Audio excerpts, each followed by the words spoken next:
پیارے دوستو، السلام علیکم ورحمۃ اللہ وبرکاتہ۔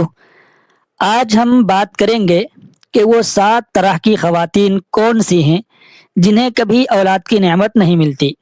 بے شک اولاد پروردگار کا ایک بے حد قیمتی انعام ہے، اور ہر شادی شدہ جوڑے کی یہ دلی تمنا ہوتی ہے کہ ان کی نسل آگے بڑھے، کیونکہ اولاد کے بغیر گھر کی خوشیاں نامکمل سی لگتی ہیں۔ ایک سچے مسلمان کی حیثیت سے ہمارا یہ پختہ عقیدہ ہے کہ نیک اور فرمانبردار اولاد ماں باپ کی بخشش کا ذریعہ بنتی ہے۔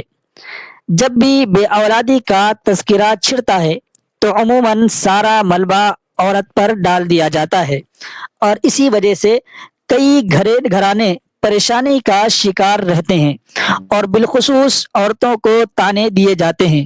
حالانکہ یہ بالکل غلط سوچ ہے کہ بے اولادی کی واحد وجہ عورت ہی ہو سکتی ہے، بلکہ اس محرومی کے ذمہ دار مرد حضرات بھی ہو سکتے ہیں۔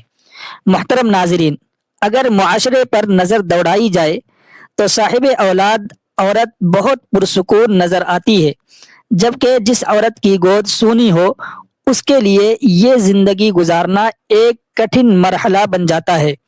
آج کی اس معلوماتی ویڈیو میں ہم ان 7 قسم کی خواتین کا ذکر کریں گے جن کے متعلق پریوں نے حضرت سلیمان علیہ السلام کو آگاہ کیا تھا کہ یہ کبھی ماں نہیں بن سکتی۔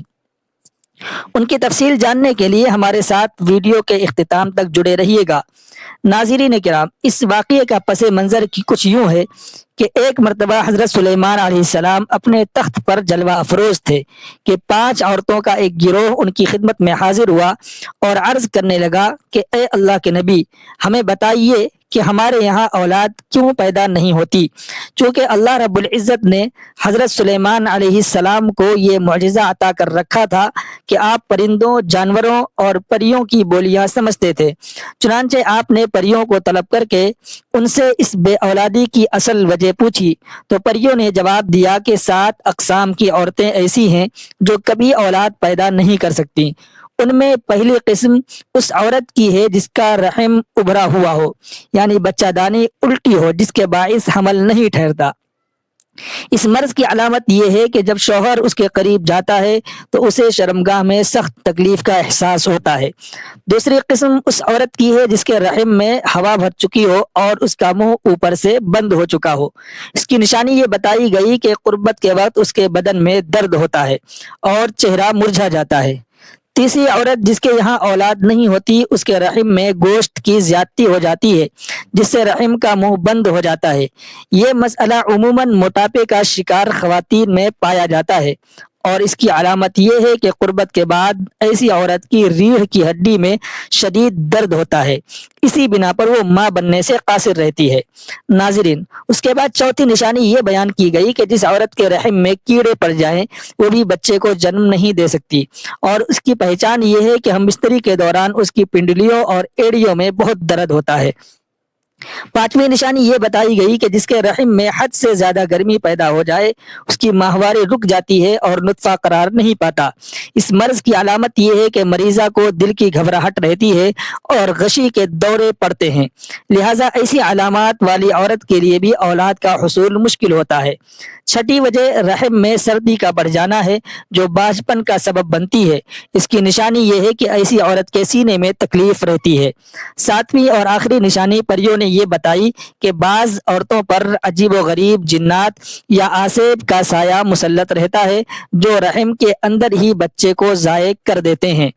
ناظرین، ایسی عورت کی نشانی یہ ہے کہ اسے ہم بستری کے دوران نہ تو کوئی تکلیف ہوتی ہے اور نہ ہی کوئی خاص لذت محسوس ہوتی ہے۔ یہ تھیں وہ وجوہات جو ان 5 عورتوں کو حضرت سلیمان علیہ السلام کے دربار میں بتائی گئیں۔ ناظرین کرام، باجپن صرف عورتوں تک محدود نہیں بلکہ مرد بھی اس کا شکار ہوتے ہیں۔ مردانہ باجپن سے مراد مرد کے جسمانی صحت کا کوئی نقص ہے۔ تحقیقات کے مطابق 1/3 کیسز میں اصل خرابی مرد میں پائی جاتی ہے، جس کی بڑی وجہ اسپرم کی کم مقدار یا ان کی حرکت میں سستی ہے۔ یہ خامیاں جراثیم کو انڈے تک پہنچنے اور نطفہ بننے سے روکتی ہیں۔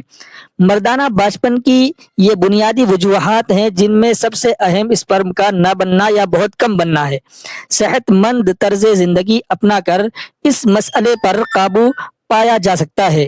سگریٹ نوشی، شراب نوشی اور بعض ادویات کا استعمال بھی مردانہ جراثیم کو کم کرتا ہے۔ مردوں میں یہ بانجھپن کافی عام ہے اور خون کی روانی میں رکاوٹ بھی اسپرم کی افزائش کو متاثر کرتی ہے۔ بعض اوقات انسان کا اپنا مدافعتی نظام ہی جراثیم کو نقصان پہنچانے لگتا ہے۔ اس کے علاوہ کوئی چوٹ، سرجری یا انفیکشن بھی جراثیم کی کارکردگی کو روک کر انہیں انڈے میں داخل ہونے سے باز رکھتا ہے۔ ناظرین، یہ تھیں وہ چند وجوہات جو بے اولادی کا باعث بنتی ہیں۔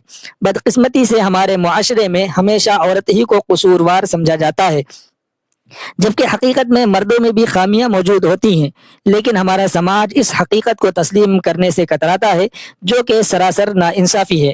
بے اولادی کے اس مسئلے کے حل کے لیے اب ہم آپ کو ایک انتہائی مجرب اور پرانا وظیفہ بتانے جا رہے ہیں۔ وہ میاں بیوی جو اولاد جیسی نعمت سے محروم ہیں اور ہر طرح کے علاج معالجے کروا کر مایوس ہو چکے ہیں، انہیں چاہیے کہ وہ اللہ کی ذات پر مکمل توکل اور پختہ یقین رکھتے ہوئے روزانہ صبح فجر کی نماز کے بعد اور شام کو مغرب کی نماز کے بعد 21 مرتبہ اس قرآنی آیت کا ورد کریں اور اللہ سے نیک اولاد کی گڑ گڑا کر دعا مانگے۔ یاد رکھے کہ اس وظیفے کے اول و آخر 11 مرتبہ درود ابراہیمی ضرور پڑھ لیں۔ انشاءاللہ اس عمل کی برکت سے اللہ تعالیٰ بیٹا عطا فرمائے گا۔ یہ قرآنی عمل قرآن مجید کے 21ویں پارے میں سورہ سجدہ کی آیت نمبر 7 سے 9 پر مشتمل ہے، جس کا ترجمہ کچھ یوں ہے کہ وہ ذات جس نے ہر چیز کو بہترین انداز میں تخلیق کیا اور انسان یعنی حضرت آدم علیہ السلام کی پیدائش کا آغاز مٹی سے کیا، پھر اس کی نسل کی شروعات ایک حقیر پانی کے قطرے سے کی، پھر اس کے اعضاء کو درست تناسب عطا کیا اور اس میں اپنی طرف سے روح پھونکی اور تمہارے لیے کان، آنکھیں اور دل بنائے۔ اس سب کے باوجود تم لوگ بہت کم شکر بجا لاتے ہو۔ ناظرین، جب اللہ تعالیٰ آپ کی اولاد کی مراد پوری کر دے تو صدقہ و خیرات لازمی ادا کریں۔